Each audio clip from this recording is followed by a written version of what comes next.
সকাল থেকে আজকের ভিডিওটা শুরু করলাম। এখানে সকালে সবাই ঘুম থেকে উঠে গেছে। আমি এখন বিছানাগুলো ঠিক করে নিব। বিছানা গুছানো না থাকলে আমার কেমন জানি লাগে, ভালো লাগে না। আমার বিছানাটা গোছানো থাকলে আমার মনও ভালো থাকে। দেখেন আরিশাকে উঠাই দিছে। আরিশা এই ঘরে সিফাতের সাথে শুয়ে আছে আর আমি এখানে সকালের জন্য একটু খিচুড়ি রান্না করে নিচ্ছি। আমার খিচুড়িটাও প্রায় হয়ে গেছে, বাচ্চারা উঠলেই খেতে দিব। এখানে আমি একটু আজকে হেয়ার প্যাক দিব মাথায়। এখানে হেয়ার প্যাক গুলো রেডি করে নিচ্ছিলাম। এখানে মেহেদি গুঁড়া, আমলকি গুঁড়া, মেথি গুঁড়া আরো অনেক কিছু গুঁড়া একসাথে মিশিয়ে আমি একটা রেডি করেছি। আমার চুলে যতখানি লাগবে আমি ততখানি নিয়ে এখন পানি দিয়ে কিছুক্ষণ ভিজিয়ে রাখবো, তারপরে চুলে দিব।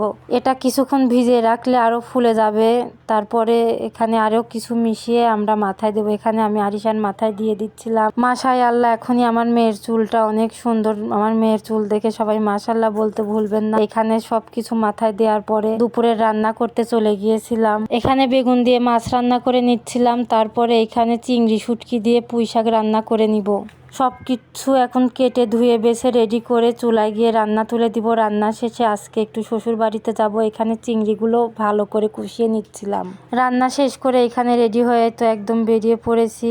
ভ্যানের জন্য ওয়েট করতেছিলাম। আর এইখানে আরিশা, নিহাল, শিফাতর ভাইয়ার সঙ্গে দেখেন কি দুষ্টামি করতেছিল এখানে বসে থেকে। আরিশা তো একদম দুষ্টু বুড়ি হয়ে গেছে। তারপরে আমরা ভ্যানে উঠে গিয়েছিলাম। যে পরিমাণে রোদ ছিল, আমার বাড়ি তো একদম ঠান্ডা, তাই আমি বাহিরের রোদের তাপ বুঝতে পারি না। বাহিরে বের হয়ে দেখতেছিলাম অনেক রোদ পড়েছে। আর এটা আমাদের মাছ বাজার। খুব একটা ভিড় ছিল না, কারণ 12টা বেজে গিয়েছিল। আমার বাড়ির সব কাজ সেরে বের হতে হতে দেরি হয়ে গেছে।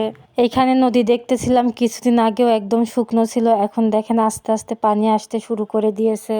আমার তো নদী অনেক ভালো লাগে। তারপরে আমরা কথা বলতে বলতে ভ্যান থেকে নেমে পড়েছি। এখন হেঁটে হেঁটে যাওয়ার পালা। এখানে যেতে যেতে নিহাল একটি ছোট্ট কাঁঠাল পরে পেল, সেটাই আমাকে দেখাচ্ছিল। আর আমাদের বাড়ির পাশে এই মাঠ, পানির সময় পানি থাকে, মানে অনেক সুন্দর লাগে এই জমিগুলো। আমার তো খুব ভীষণই ভালো লাগে।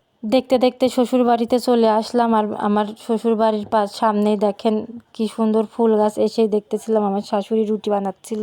আমি বসে বসে সব দেখতেছিলাম। আর এইখানে আমার শাশুড়ি অনেকগুলো মুরগি পালছে, সেগুলো দেখতেছিলাম। এগুলো সব ব্রয়লার মুরগি। তারপরে খাওয়া দাওয়া শেষ করে বিকেলে সবাই আমার বাড়িতে চলে এসেছিলাম। এসেই বাজারে চলে গেছিলাম, কিছু কেনাকাটার ছিল। আর দেখেন এই জিনিসগুলো তো আমার খুব ভালো লাগে।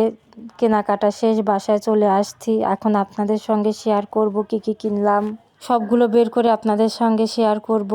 কম দামে অনেক সুন্দর সুন্দর অনেকগুলো জিনিস নিয়েছি। এখানে আরিশা একটা ওয়াশিং মেশিন সেট নিয়েছিল। আমি 2টা ফুলদানি নিয়েছি। আমার তো খুব ভালো লেগেছে ফুলদানি দুইটা ফুলদানি দেখেন কি সুন্দর। তারপরে এই ঝুড়িটা নিয়েছিলাম বেতের। আর এই আয়নাটা নিয়েছিলাম। আমার এই আয়নাটার শখ অনেক আগের থেকেই ছিল। ফাইনালি আজ নিয়ে নিলাম মাত্র 99 টাকার। এইখানে সামনে যেহেতু পহেলা বৈশাখ, 3 জনের জন্য 3টা গামছা নিয়েছি। আজকের মতো এই পর্যন্তই। সবাই ভালো থাকবেন। আল্লাহ হাফেজ।